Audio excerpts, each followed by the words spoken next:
Hello and welcome back to Matt His Tottenham blog and to another episode of Transfer Talk. Today I'm going to be having a quick look at all the rumours surrounding the club in the window so far and why we shouldn't be so quick to jump on Daniel Levy about all these things and blame him for things that are out of his control ultimately. And I'm also going to be giving a quick update on the Kieran Trippier transfer at the end of the video. So to begin, we all know that Daniel Levy is known as a very good businessman, which doesn't really link in well with the footballing side of things at the club. And it's in the last couple of seasons specifically, he's really frustrated us in the transfer window. You know, he's left a lot of deals to the last few days to try and get a couple of £1 million off, and it's kind of affected us in our preparation for seasons, and it's something Pochettino has spoken about as well. But what I've noticed a lot in, especially this window, but also last summer, obviously we didn't sign any players, so it happened early on in the window as well. A lot of fans were getting frustrated at Levy for not signing players that the club were never actually interested in. One of the big ones was Ross Barkley last window, and it was in the media a lot that Tottenham were interested in him, but we never heard anything from official channels about that. And fans kind of were drawn into the media rumours and used that as a platform, as a basis to get angry at Levy for the lack of activity. And obviously it's not, I wouldn't say it's acceptable to not sign a player in a window, but when it's players that the club were never actually interested in, it's really annoying to see people getting angry at Levy for that. So what I've done is I've taken a look at the rumours this window and what I could find the players that the club have been linked to already in this window. I mean, we're only a couple of weeks in, and I looked on Twitter and a few other websites for about 10 minutes, and I found 33 different players that Tottenham have been linked to in this window. I mean, it's just not possible for us to sign all those players, obviously, but there's a lot of those players, specifically Aaron Wan-Bissaka, that there was never really anything official that we were interested in him or that we were in talks to sign him. And fans are getting annoyed at Levy for not signing him. But he's not a player that we were interested in, because like obviously we are looking for a right back. Trippier and Aurier are players who could leave the club this summer. But Wan-Bissaka, his Palace won £50 million for him, and that's not really within Tottenham's budget.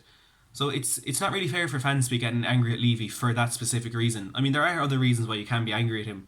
Personally, I like what he's doing at the club. You know, it's getting to the stage now where he needs to start making these big signings, and it looks like he is prepared to do that, and that will be happening this window.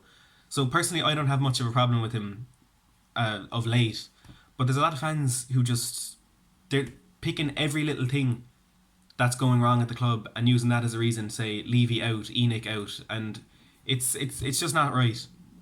A few of the other players that we've been linked to this window that realistically aren't players we're going to sign. I mean, we've Hakim Ziyech from Ajax, who's more than likely going to go on to a bigger club. Andre Gomes, there was a little bit of interest at the start of the window, but that ended really, really quickly. And that was way, way in advance to when Everton actually agreed a fee with Barcelona to sign him. Even though we weren't interested in him at that point, fans are looking at that and saying, why are we going spending £60 million on a player like Tanguy Ndombele when Gomes is going to Everton for £22 million? And the reason is quite simple. Ndombele is the player that Pochettino wants to bring into the club. It's the player that Tottenham want. And even though obviously it is a lot more money, it's because he's a much better player. And Andre Gomes, he had a good season at Everton last year, but he wasn't a standout player who kind of helped them move up the table at all. He wasn't someone who kind of spurred the team on to greater things. He was one of their best players, but it was in a bad season for Everton. They had a really poor season up until the last couple of months, and that's why he looked better than he was. And I'm not saying that he's a bad player, but whether he is or not, even at the end of the day, it doesn't come down to whether Gomes or Ndombele is a better player. It comes down to essentially what Tottenham need in their new signing, because what we need pretty much is a replacement for Moussa Dembele, and Tanguy Ndombele is a much closer fit to that than Andre Gomes. So whether or not Gomes is a better player, that doesn't make as much of a difference as you think it might, because Gomes is a player who's much more attacking, he's maybe more similar to Christian Eriksen, but that's not what we need at the moment while Eriksen is still at the club. We need a Dembele replacement, and that's what Ndombele is. So, fair enough if Gomes was a player you wanted to see at the club. You can be disappointed that he won't be, but you can't blame it on Levy when that's not the player that Levy wanted, and that's not the player that Tottenham need right now. And another one is Marco Asensio, and it's not been as big a rumour as some of the other ones have, but you just have to look at that and think, he's a player who starts for Real Madrid on a regular basis, and he's one of Spain's best players. His transfer fee is going to be absolutely through the roof, even more than the 70 million for Lo Celso and the 63 for Ndombele. So a lot of the rumours you can think, well, maybe he's a realistic fit, maybe financially it is a deal that the club could pull off, But you just have to look at things like that with Asensio, and you just realise the rumours that you see, especially on places like Twitter, you shouldn't believe them. Like, what I try to do on this channel is, I know I do address a lot of rumours, but I try and focus on the news platforms that are the most reliable. So like Sky Sports, ESPN, and you have things like Football.London and people like Alistair Gold and Ricky Sachs who have who can actually have that information, the inside information in the club.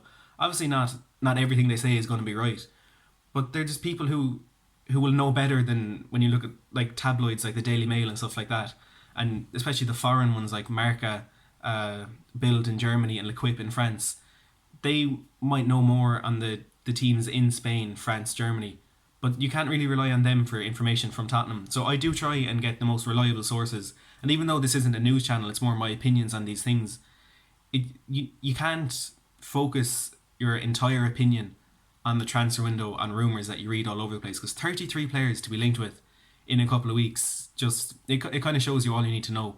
And now another update on the stories about Kieran Trippier this window. And obviously I made a few videos about him earlier in the window about different teams who were looking to sign him, mainly Napoli and Juventus. Now, the Napoli president a couple of weeks ago said that while they were interested in Trippier, that interest had ended, and that they would be turning their attentions elsewhere, as a right back wasn't a position that they felt they needed to improve on. Now, there's been a little bit of a change in that. Since Man United's bids for Aaron Wan-Bissaka have been turned down, they've turned their attentions to the Napoli right back Elside Husai, who obviously they see as a future player at the club. But because of this, Football.London are reporting that Napoli have now turned their interest back to Kieran Trippier, because obviously they need a replacement for Husai if he does go to Manchester United.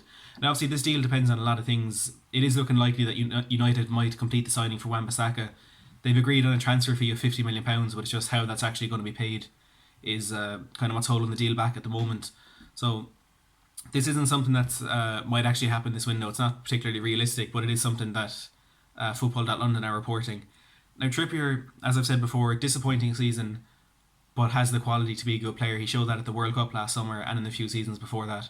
But it does feel like it'll be a while before we hear anything official about this deal. Kieran Trippier has said that he is looking at his future and kind of deciding where he will be, and that he needs to have a sit down and chat with Mauricio Pochettino when the club returns to pre-season on the 8th of July, which is still 2 or 3 weeks away. So we won't really hear much about this in the next couple of weeks, but it could be frustrating in that in signing a replacement we'll have to wait to see what Trippier decides, and it could be late in July before we actually make the signing, which goes against what Pochettino wants. But it's all down really to the decision about Kieran Trippier and if he does want to go to Napoli or if he's happy at Tottenham. So that's all for today's video. Don't forget to leave down in the comments below what you think about the few topics I've covered, and don't forget to like the video and subscribe to the channel if you want to keep up to date with all of Tottenham's transfer activities this summer. Thanks for watching.